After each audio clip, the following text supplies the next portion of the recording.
Hey everybody, you got us back again. Happy Wednesday! It is 7 p.m. East Coast time right here on Storm Talk 365. Conversations with Ms. B. We got Christopher Allen, Issues of Men every Wednesday at 7 p.m. East Coast time right here on Storm Talk 365 Radio. You can find us on iHeart, iTunes, Spotify, and many, many more. But right now you got us live on Facebook with me, Ms. B, Conversations with Ms. B. Thank you, Christopher, for joining us. Hey! Definitely. Thank you. And I want to welcome everybody to episode 2 of IOM, the Issues of Men on Storm Talk 365 Radio Network. Before I begin, I want to read this disclaimer. And it's some of you may agree or disagree with the views expressed during this discussion. But please keep in mind that this is solely from my experience, my observation, and perspective, and you are entitled to your own. So I just wanted to go ahead and get that out the way and say that before we begin. And men, and I just wanted to address this: why men shouldn't be the only provider in the household. And I only have, maybe I only have a few reasons why men should be the only provider of the household. If he's making a minimum of $120,000 a year, he definitely could be the sole provider of the household.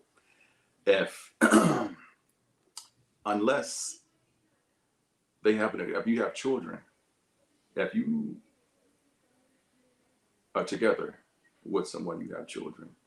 Not that you're homeschooling, or they're at too young of an age where the mother needs to be there in the house. I don't foresee, not unless there's a health issue, I really don't foresee, why the man should be the only provider in the household. And I'm going to get into exactly why I feel that way. But before I begin getting into those reasons, Miss B, how do you feel about a man being the only provider in the household? Well, it depends on the relationship and the situation. Mm-hmm.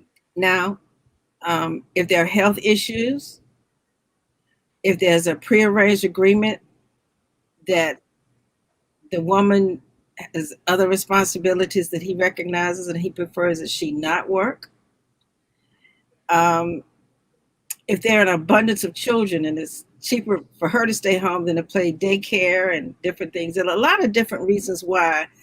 I'm not going to say men are the only breadwinners, but women don't work.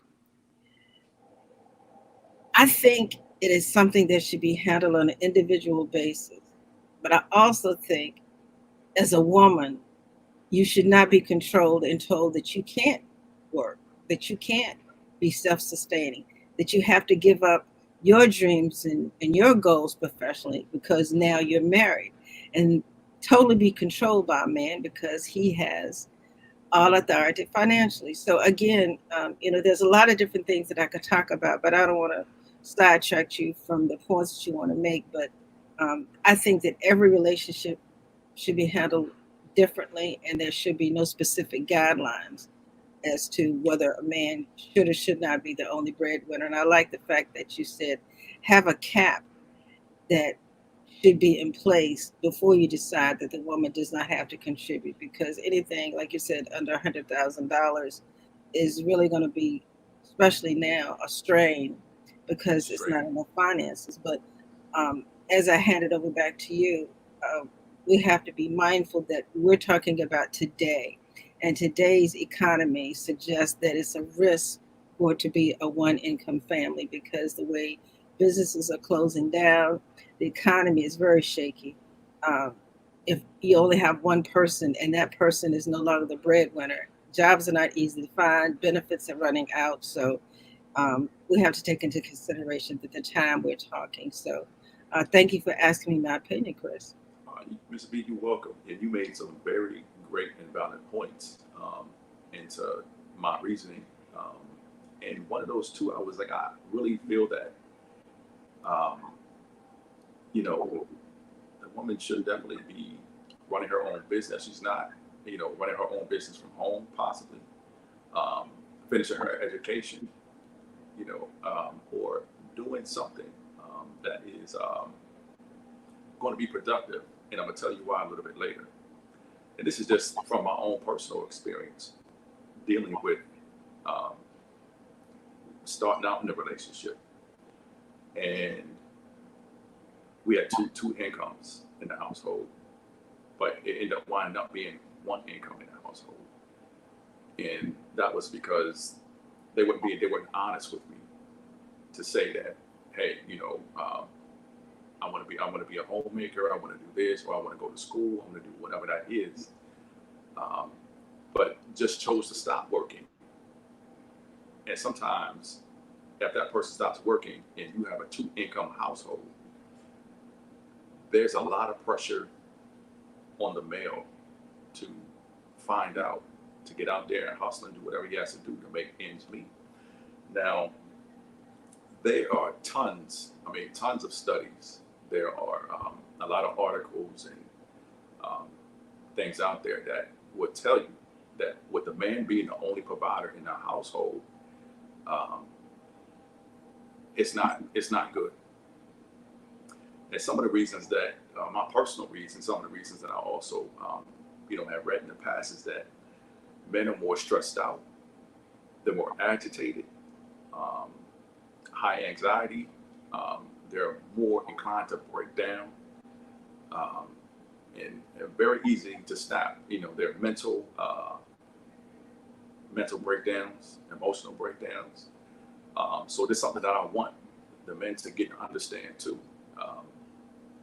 Why you should have your wife to be of assistance in finances in the home. The other reason that I really, most men were taught from birth all the way up until we get out on our own that we're supposed to take care of the household. There's certain things that you're supposed to be doing. And with this being, put on you from day one, most men feel like, for example, if he lost his job and he can't provide for his household, he becomes depressed.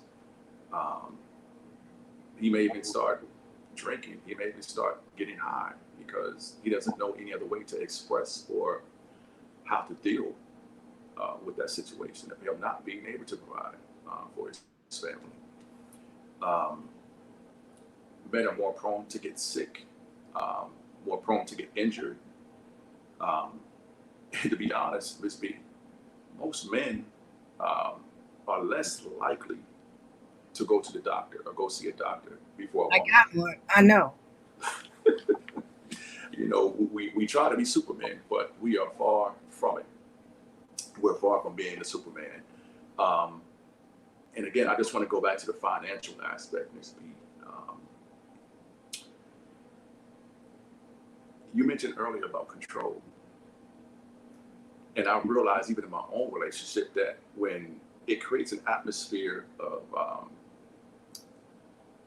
struggle, power struggle in the household.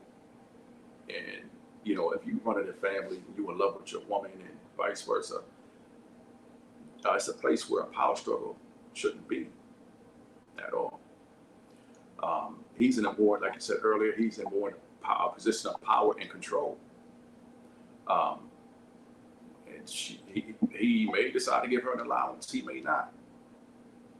She's going to be looking to get things. She wants to shop. She wants to do X, Y, and Z. But if she doesn't have her own money or have an allowance to do so, she's going to do those things outside of the home, first and foremost. Another issue that I want to bring up in regards to why men should not be the sole provider in the household is that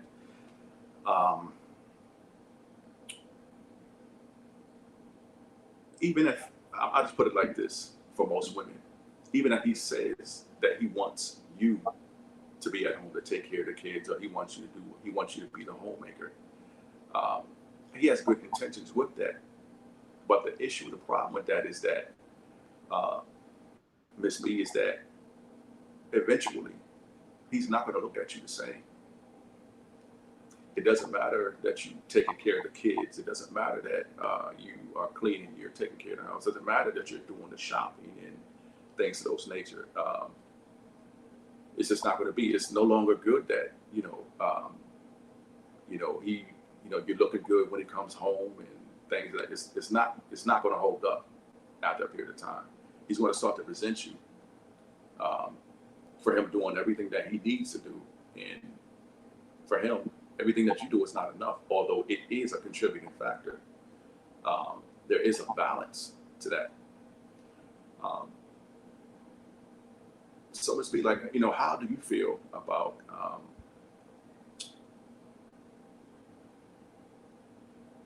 as far as a man viewing a woman the equal? You're in a relationship, you're in the same household, and he's the provider. What is your take on? I mean, I don't know if this ever happened to you in your life, or maybe you want to share just some experience in regards to that, where the value of you is lessened because you're not able to work, or you're not able to bring finance in the household. Well, in reality, my situation is that I do stay at home. I do not work outside of the home, and the network is not bringing in any financial support at all. My husband, I was in nursing for years. I was a caretaker for my parents. A lot has happened, and my husband just stood up and said, "Enough is enough. I don't want you working for anybody unless it's yourself." And even when I suggest I need to do something to make money, he said, "No, we'll be okay." Now, that's because, in my opinion, he's a praying man, and he looks at me with respect, and he wants to take care of me because he knows I don't take good care of myself. But because I'm able to do what he's asked me to do, I am able to devote a lot of time to the network. I have chosen not to involve money with the network because it's a headache, to be honest with you. But that being said, how men look at women when they become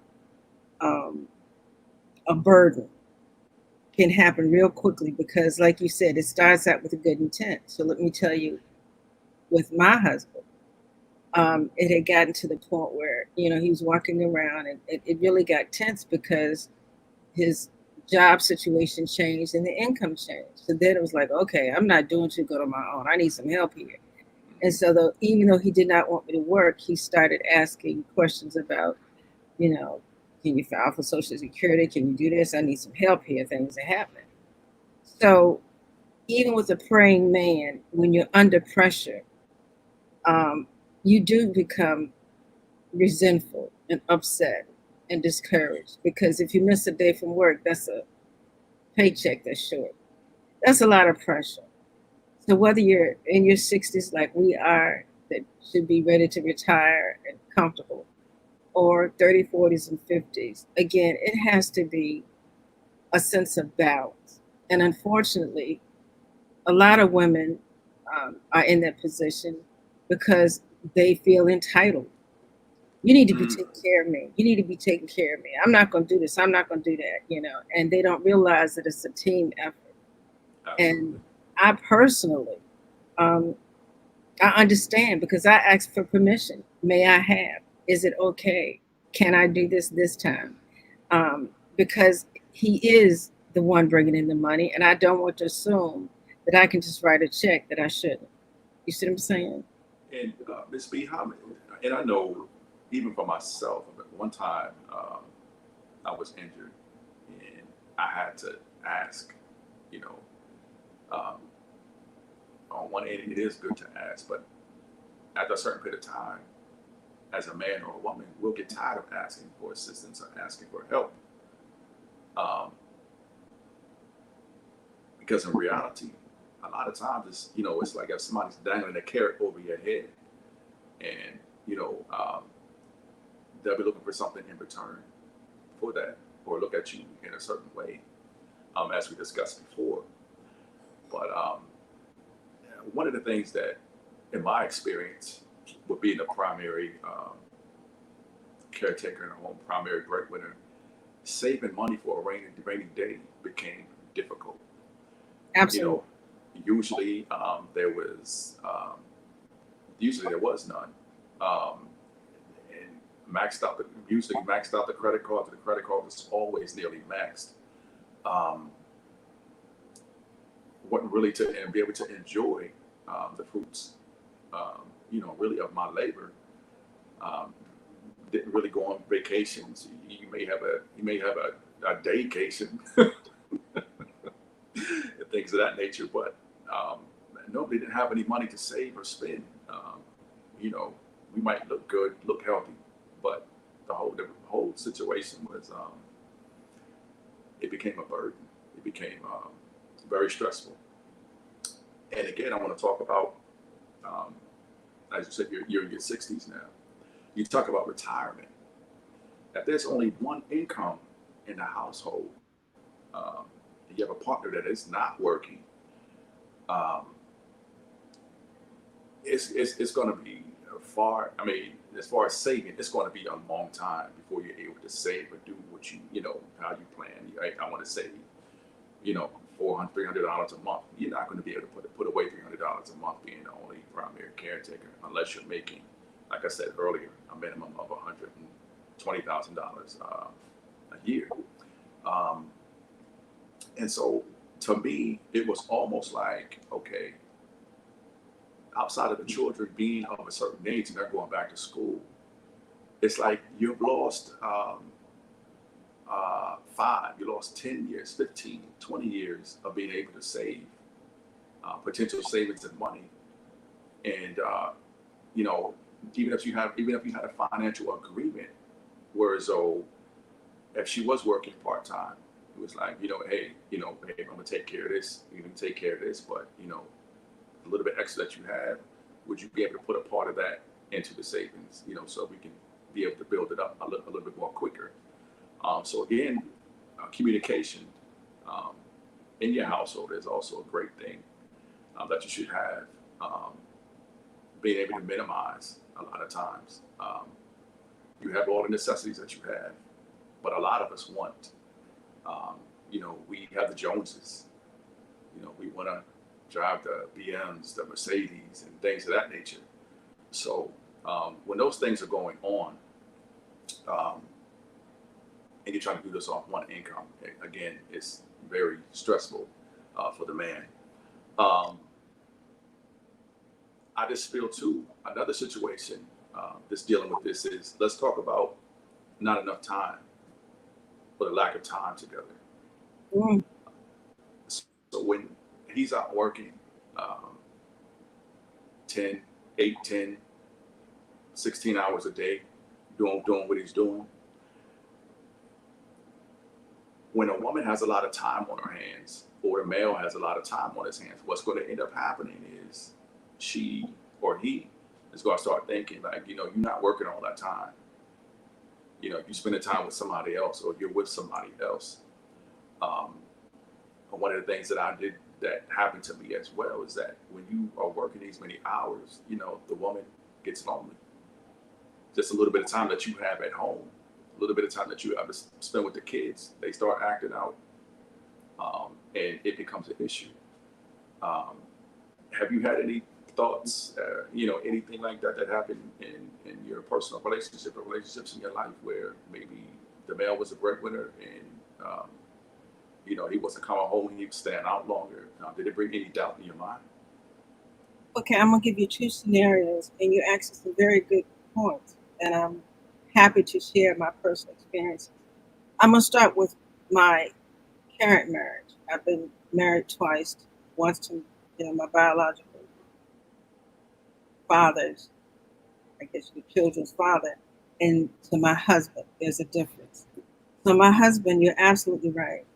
He works a lot of hours, and our time together is limited. And I get excited when I get a half a day with him. Again, there were times where we were financially stable, and we did have the income for emergencies or whatever. But we allowed ourselves to help adult children, and it got to the point where now we're in our 60s, and we still have to take care of ourselves. But we don't have any regrets about what we've done and what we're doing. But you're right. And for the younger generation, there is probably some insecurities about what is she doing with all this time. And, even though she knows he's working, she gets resentful. You're never home. I got to take care of the kids all by myself. We never have any time together. Well, sister girl, you can't have it both ways. So, there comes a time where either you're going to be selfish or supportive. Now, in my first marriage, um, even though it's been years ago, it was when the children were young. I was the one that worked two and three jobs, and their father was the one that always had to find himself, and he was always looking for a different job because he thought he, was all of that and 10 cents too because he had a college degree, but he wanted to decide, I don't want to work here, I don't want to work here. So I was a major breadwinner as a nurse. All nurses make good money, and so a lot of times he was at home, and even when he was at home, he did not take care of the children. So I've experienced both sides of it, having money and being able to say I'm good to the point where my husband is now working all the time.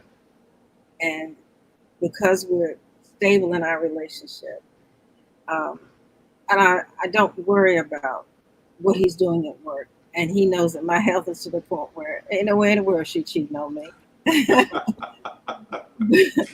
But in some of the, I'm going to say, younger marriages, there could be some trust issues there. But again, it comes to the point where you have to decide. Either you're going to let this man work, take care of you, and you do your part, and that goes to the Proverbs woman. But again, it takes faith to hold those types of relationships together. And I'm a faith-based woman. Absolutely. And if you think you're going to handle all of these storms in your life without some type of faith, Satan's going to come in and create situations that's going to tear you all apart.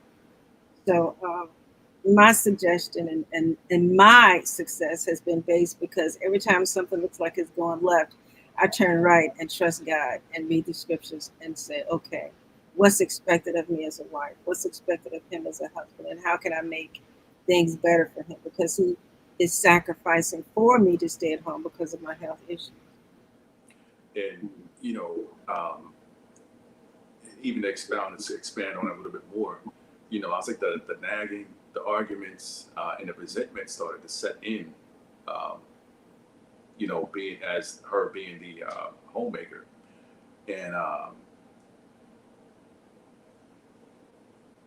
even though it wasn't my choice, it's something that I had to take on because I took on, being married. I took on being in a relationship with that person.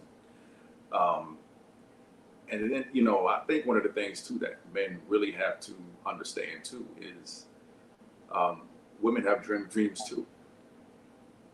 Um, her dreams, her goals, her accomplishments. What does she want to do?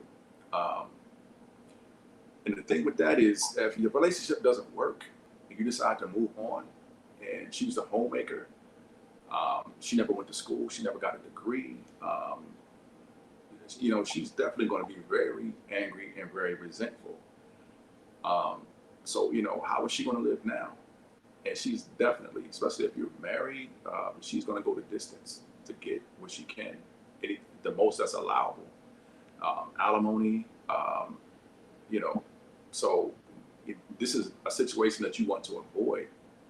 Um, and as Ms.B said a little bit earlier about insecurities, a lot of men do use situations like this to be in a position of control and power, um, to prevent her from leaving or prevent her from doing the things that she needs to do. But um, I would just say that um, you just got to think about her means to survive. If you happen to die, if you happen to get injured and you can't work anymore, um, again, she has to have that means and that power to be able to step up at any time and be able to work. So just put that into consideration as well. Mm. Um, whether again with her going to school or doing something at some point, if she is the homemaker, just put her in a place of position. Even if you have a business, maybe she can be your secretary, take your calls, or do something. make sure that she feels valued in the relationship. Not just somebody at home who's just taking care of the kids or taking care of the house. You can hire a maid for that. But I'm just saying that, gentlemen, we have to be able to think outside the box, not just always consider ourselves in certain circumstances and situations. Um, and again, I would just go back to, to working all the time, your health, your mental capacity, your mental issue, emotional. Um, because when you come home, you know, you want somebody to talk to, but if you don't have good communication, if your relationship is messed up, that's not going to happen for you. So again, I just really want you guys to take this in consideration. Chris, And can I yes, ask 1 second? Um, Another thing about communication. Another reason why my husband and I are able to weather the storm. Um, yes, my husband works long hours, but for years, literally years, every day on his breaks, twice or 3 times a day, he calls me. We spend 20 to 30 minutes on the phone. Um, at one time, that's we were doing awesome. FaceTime, but every day, no matter what, I schedule things around his break time, and we talk. How was your day? How was your day? And a lot of time it's about what's going on with him at work, and he can vent. You know what I'm saying? And then we can talk how the dogs, how is everybody? It keeps him connected to home, even though he's away from home. So I have to go back to the stability of the relationship in the beginning. Um, One thing that I learned in my older years that relationships are in your control. They always have been. But you have to decide what's the purpose of the relationship? What's the expectations of each other in the relationship? What are your responsibilities in the relationship? How much are you going to tolerate in the relationship? And then the very last thing is, what are your limits for that relationship? And so, whether it happens before you get married or during the marriage or relationship, those things must be addressed. That includes financial responsibility. And so, a lot of people just, hip hop down the yellow brick road and think getting married is, let's have sex whenever time we want to, and you know, let's buy a house, this, that, and the other. But the groundwork needs to be established, and more importantly for me, my husband and I had our faith established together. Before we got married, I helped him get involved with his faith. I'm not going to say church. I'm not going to say right, religion, but he was a single man doing what he wanted to do, and we had Bible studies, and we watched certain evangelists on TV together. And then when we got married, we carried that, and we handled everything in faith. So, um, communication on every level for everything in every area of your life is important. Don't just assume it's going to fix itself. Don't absolutely. assume that you know finances are going to fix itself. How often you have sex, what you want to eat, who's going to clean what. All of that needs to be. And then most people just get mad and fuss about it instead of saying, "How is this working for you? Would that work for you? This is how I would like it." And you know what I'm saying? But people don't do Yes. that. And Ms.B, we, even in my marriage, what I found out was a good thing to do is sometimes we give ourselves grades in areas where we have our conversations like, this, this week we might have had a C in regards to X, Y, and Z. But we do have those conversations. So when we're um, uh, maybe what if something's going wrong, or if I'm not being communicative enough, I'm not being affectionate enough, and things of that nature. So that's why you check in, you have these conversations often, so that um, you always know where you are in your relationship. Absolutely. Um, and so, with all the facts, gentlemen, with all the facts laid out, as men, and we're going to be the provider for a household, how can we remain healthy? And how do we make sure that the woman in our relationship feels loved, she feels valued? Um, So my final points this evening in regards to that, again, we have to stop with this entitlement that I'm in charge because I make the money. How would you feel if she made the money and she treated you like that? I have the power. I make the money. You do what I say. Some women do. Yeah, they do. um, and I also want you to recognize that she puts in work too. Make her feel valued for that. Buy her flowers, get her a gift, hug her, kiss her, do something to make sure that she feels appreciated. Because again, you know, she does most of the things with the kids most of the time. Maybe she even pays the bills. Again, you know, grocery shopping, fixing the food, all that stuff. All that stuff takes time. It takes effort, and it's draining. So if you show your appreciation for her, you'll be able to maximize, her abilities, and she'll appreciate you more and value you more. And that's in this particular circumstance and situation. I also think that Me and Ms.B, we talked about communication. Call and talk to her. If you're going to be away, during the course of the day, again, call, FaceTime. Do those type of things that's going to make her feel valued and let her know that that she's valued and loved. And I do. That's good. So I mean, it does make a whole difference. When you come home, she's not going to be nagging you as much or complaining, and you're like, I just got in the house. Like, stop it. Well, actually, as soon as he leaves work, he calls me. I'm on my way, and he talks to me on the way home. So we have communication. So that's very important. And so, these are some of the lessons and values that I want people to start to get and understand that'll make your relationship, again, it'll make it worthwhile, definitely last longer. And again, you'll have less issues.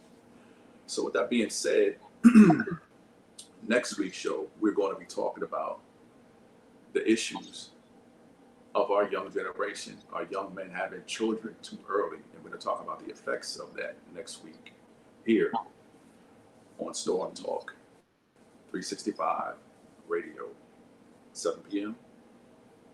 Right here. We will be here again, doing it again, bringing these issues. All right. Trying to have some conversation, trying to get some enlightenment. And again, we'll be here 7 p.m. next week on Storm Talk 365 Radio Network. What if they have a topic they want to discuss? Can they bring that to your attention? Oh, you know what, Ms.B? I apologize about that. But yes, to become a guest on the show, or if you have a topic that you would like me to talk about on the show in regards to the issues of men, please send me an email at issuesofmen@gmail.com. And again, we'll definitely give you a shout out on the show for your topic. And if you're a guest on the show, you're definitely going to introduce yourself and we're going to get into it. Again, my contact info is the issuesofmen@gmail.com. You can I'm setting up the Facebook page as well. But for right now, on Instagram, and I'm also author Christopher Allen on Instagram, author Christopher Allen at gmail.com. And listen, my encouraging word for this evening is be the change that you want to see. Be the change that you want to see. That's my encouraging word. Not that other people want to see. Be the change that you want to see. You want to see, not what somebody else want to see. What you want to see, who you want to be. Do that. Work on that.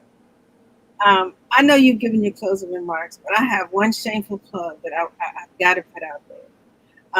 This is a faith-based podcast network, and I like to keep things kind of clean, but I also like to give credit where credit is due. You're a part of a movie, mini series. This part 2 is coming out. Can you give a little bit about the movie and the author of the movie? I was able to land an acting role in a series called The Book Club. It's Book Club 1 and the Book Club 2. There's 2 series that are on YouTube. The creator, the author of this, her name is Valerie McAllister. Definitely would love you to go and to find this on Facebook. I think what I'll do too is I'll post a link so you guys will have it. And definitely go check her out. She is definitely creative, and it's well worth the watch. Part one and part two. Um, Again, it's amazing. The actors, everybody done an amazing job. Since a lot of times it was a lot of people's first, and it definitely didn't seem like it was their first acting by any stretch of the imagination. So definitely, I was a part of that. My role is I'm a gentleman married to a woman. Her name is Adrian. We have our issues. I'm Lester uh, in the movie, and we're definitely, when we say a power couple, we're definitely a power couple, and you'll be able to see the love and the care, and again, the book club two, book club one, and book club two, a very amazing piece of writing, and definitely, guys, go check it out. Please go check it out. Absolutely. I haven't seen part two because I'm still crying from part one. But that talent is right here in Richmond, Virginia. She needs to be on the Yes, big screen. I'm waiting. I said, even with the COVID, turn it into a play and put it on video and charge people to see it. But she has so much talent, and everybody that she has working with her. And I would love to interview the videographer because he did an amazing job. He really did.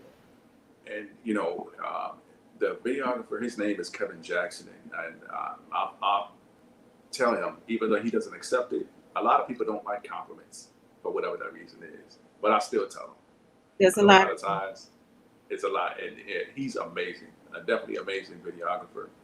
Um, and he did all I can say, he did an amazing job of putting this together, and he made us work. You talking about 4, 5, 6 takes? I mean, and he had these takes from every angle that you could possibly have to be able to put this together. So he definitely made us work, and it's the work shows. Thank you, Kevin. Well, everybody, there you have it. Christopher Allen. He's actor, author, model. He's got a lot going on. But that being said, right now he's ILM Issues of Men, the host on Storm Talk 365 Radio every Wednesday evening at 7 p.m. East Coast time, right here on Storm Talk 365 Radio, where you can find myself, Chris, and other podcasters at www.stormtalk365radio.com, where we help you to talk to the storms in your life. Thank you, Kathy, for joining us, and everyone else. We look forward to you uh, joining us next week for the new topic, and I'm just excited. How y'all boys gonna be out there making babies, and you still a baby yourself? Baby's making babies. Babies making babies. All right, everybody. Thank you so much. Have a blessed night. Bye, bye, Chris. Good night. Thank you.